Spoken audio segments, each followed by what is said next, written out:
Hello नमस्कार, जय हिंद दोस्तों। सीमांश स्टडी के यूट्यूब चैनल पर आपका एक बार फिर से बहुत बहुत स्वागत है।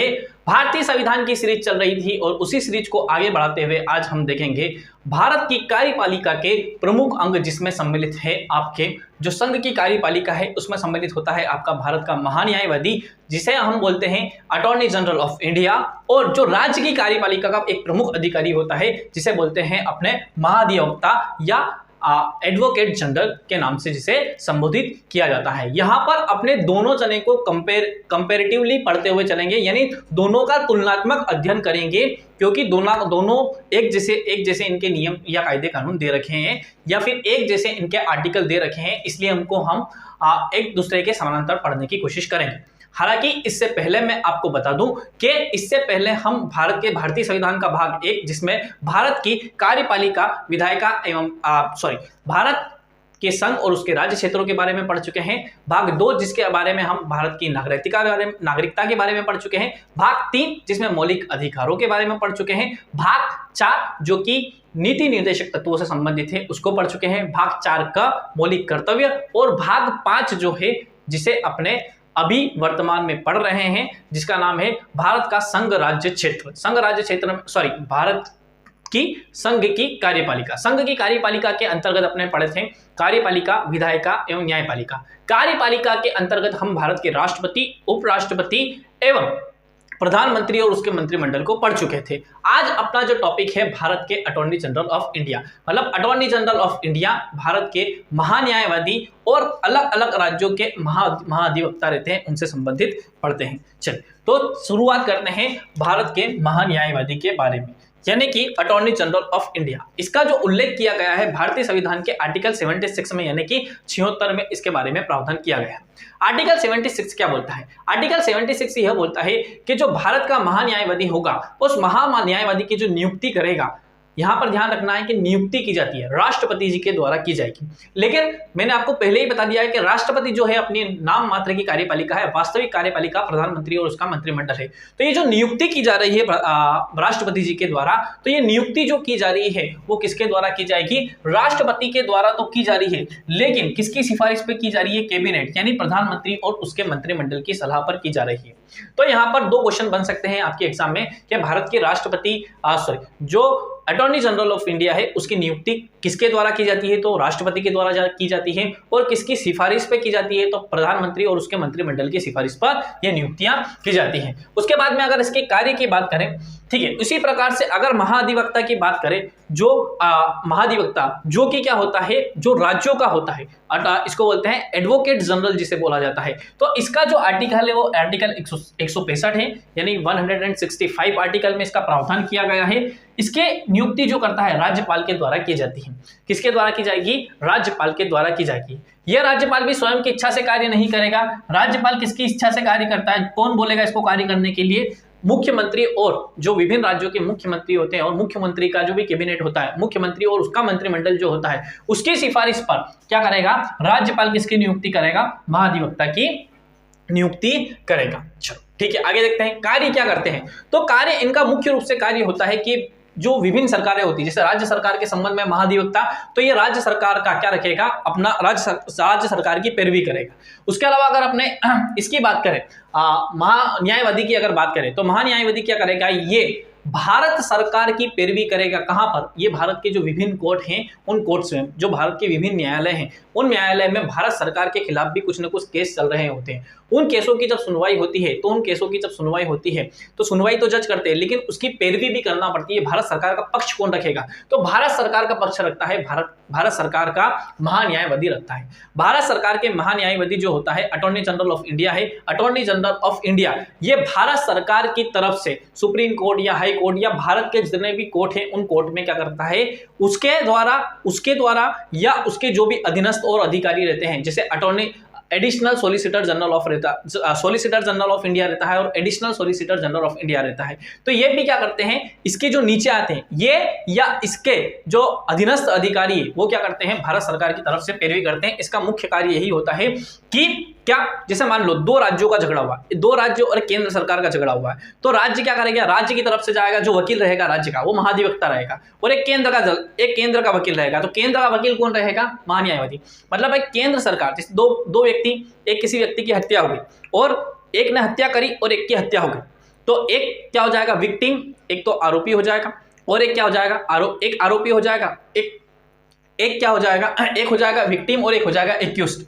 तो एक विक्टिम का एक जज होगा, एक विक्टिम का वकील होगा और एक एक्यूज का वकील होगा, ये दोनों आपस में लड़ेंगे। उसी प्रकार से मान लो किसी कोई नदी विवाद चल रहा है या किसी स्कीम को लेके भारत सरकार और किसी राज्य सरकार में कोई विवाद चल रहा है, तो अब इन विवादों को जब सुप्रीम कोर्ट या हाई कोर्ट में जब जाएंगे विवाद, तो उन विवादों की जो सुनवाई करने जाएंगे, वो सुनवाई करने मुख्यमंत्री थोड़ी ना जाएंगे या प्रधानमंत्री या मुख्यमंत्री करने थोड़ी ना जाएगा, तो केंद्र सरकार की तरफ से जाता है। कौन जाता है, केंद्र सरकार की तरफ से जाता है अटॉर्नी जनरल ऑफ इंडिया, और राज्य सरकार की तरफ से अलग अलग राज्यों के अलग अलग रहते हैं और ये केंद्र का एक ही रहता है। तो केंद्र राज्य सरकार की तरफ से कौन जाता है, आपका एडवोकेट जनरल या महाधिवक्ता जाता है। तो इसका काम क्या होता है, इसका काम यही होता है कि भारत सरकार का मुख्य विधि अधिकारी होता है। क्या होता है, कानून संबंधी कोई भी सलाह अगर देनी होती है तो किससे लेते हैं, अटॉर्नी जनरल ऑफ इंडिया से रहेंगे। उसी प्रकार से राज्य सरकार का मुख्य विधि अधिकारी कौन होता है, राज्य सरकार का मुख्य विधि अधिकारी होता है महाअधिवक्ता होता है। इसको दोनों को कंपेयर करते हुए चल रहे हैं, ठीक है। चलिए उसके बाद में अगर बात करें कार्यकाल, तो इनका कोई निश्चित कार्यकाल नहीं होता है दोस्तों।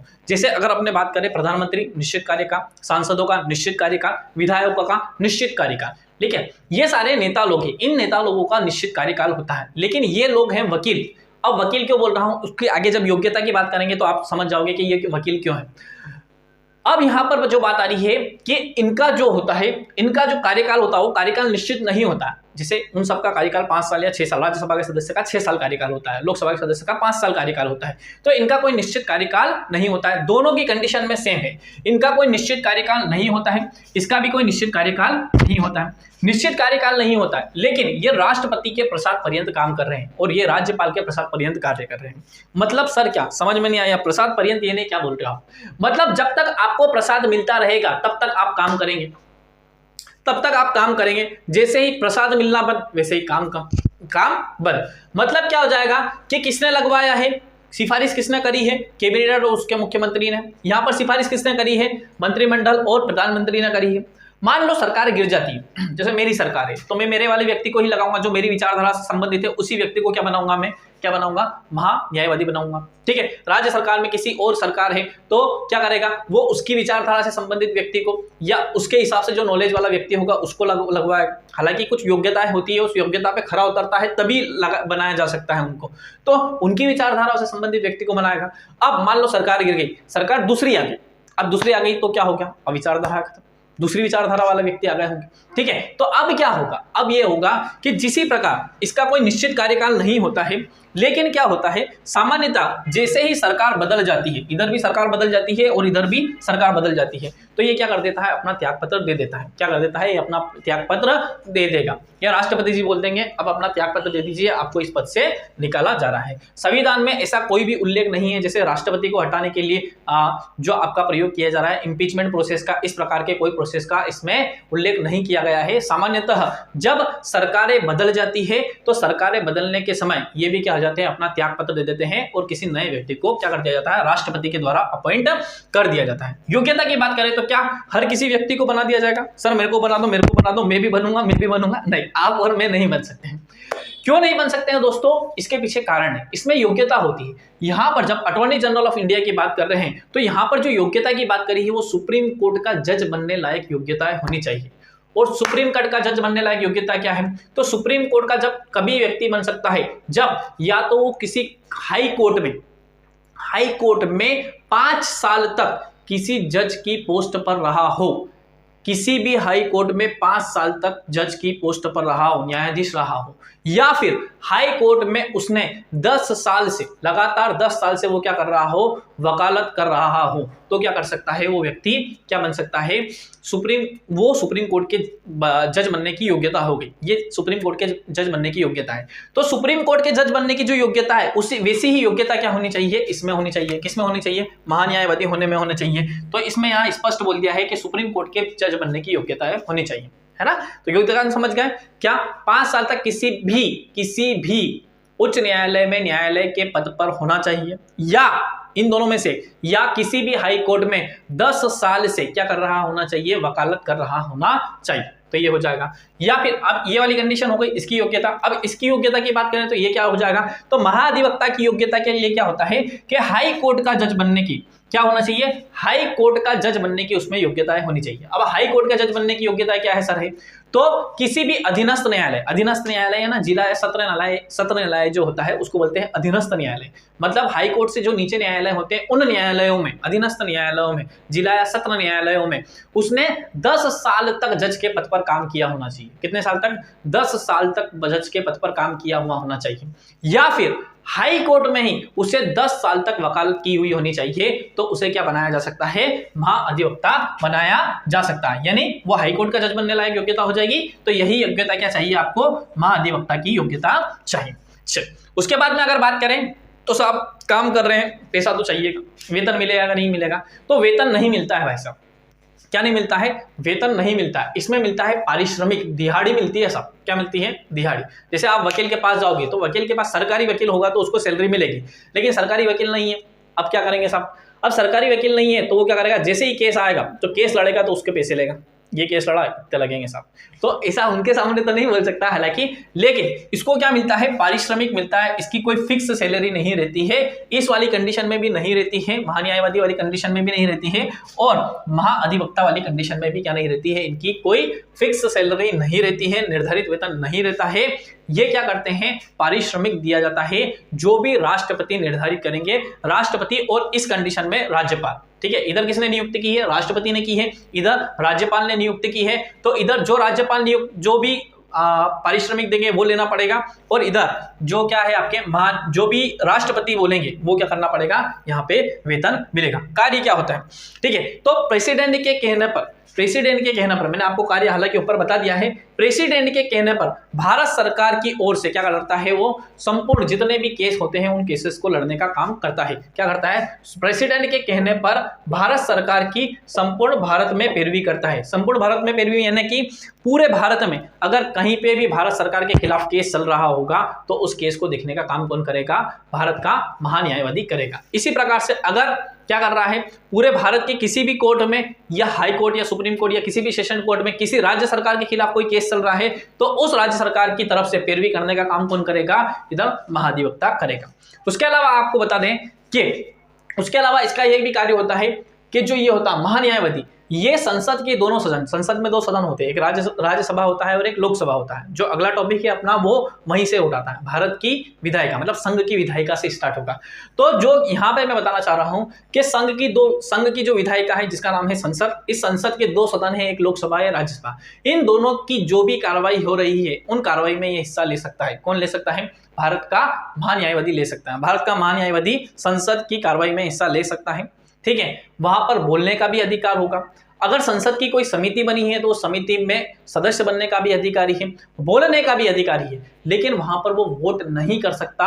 क्यों नहीं कर सकता, क्योंकि वो संसद का मेंबर नहीं है। संसद का मेंबर नहीं है इसलिए वहां पे वोट नहीं डाल सकता है, बोल सकता है, बैठक में हिस्सा ले सकता है। उसी प्रकार से राज्य विधायिका है। राज्य विधायिका के अंतर्गत 2 सदन होते हैं, एक विधान सभा होती है और एक विधान परिषद होता है। तो विधान परिषद सभी राज्यों में नहीं है, तो यहाँ पर अपने विधानमंडल की बात करेंगे, तो विधानसभा की बात करेंगे। तो विधानसभा की कार्रवाइयों में वो क्या कर सकता है, हिस्सा ले सकता है, वहां पर बोल सकता है, लेकिन वहां पर उसको वोट देने का अधिकार नहीं होगा, ठीक है। चलिए उसके अलावा इन दोनों के लिए कुछ शर्तें भी दी गई हैं, कुछ इनकी सीमाएं भी हैं कि ये क्या नहीं कर सकते हैं, ये किसी भी प्राइवेट फर्म में या किसी भी क्या कर सकते हैं, किसी भी फर्म में निर्देशक या सीईओ या डायरेक्टर वगैरह नहीं बन सकते हैं। ये अपने पद पर प्राइवेट प्रैक्टिस नहीं कर सकते हैं। अगर प्राइवेट प्रैक्टिस करना है इन्हें तो क्या करना पड़ेगा, इन्हें सरकार से क्या करनी पड़ेगी, इजाजत लेनी पड़ेगी। बिना सरकार की इजाजत के ये क्या नहीं कर सकते हैं, अपने पद पर प्राइवेट प्रैक्टिस नहीं कर सकते हैं, नहीं किसी का क्रिमिनल केस लड़ सकते हैं। दोनों की कंडीशन में सीमाएं तय कर दी गई है कि अगर आप सॉलिसिटर या आप अटॉर्नी जनरल ऑफ इंडिया है या फिर आप क्या है महाधिवक्ता है, तो आप क्या नहीं कर सकते हैं, भारत सरकार के खिलाफ केस नहीं लड़ सकते हैं। इसके संबंध में राज्य सरकार के खिलाफ केस नहीं लड़ सकते हैं। किसी भी कंपनी, किसी भी फर्म में आप निर्देशक यानी डायरेक्टर या सीईओ नहीं बन सकते हैं। इधर भी सेम की सेम कंडीशन है।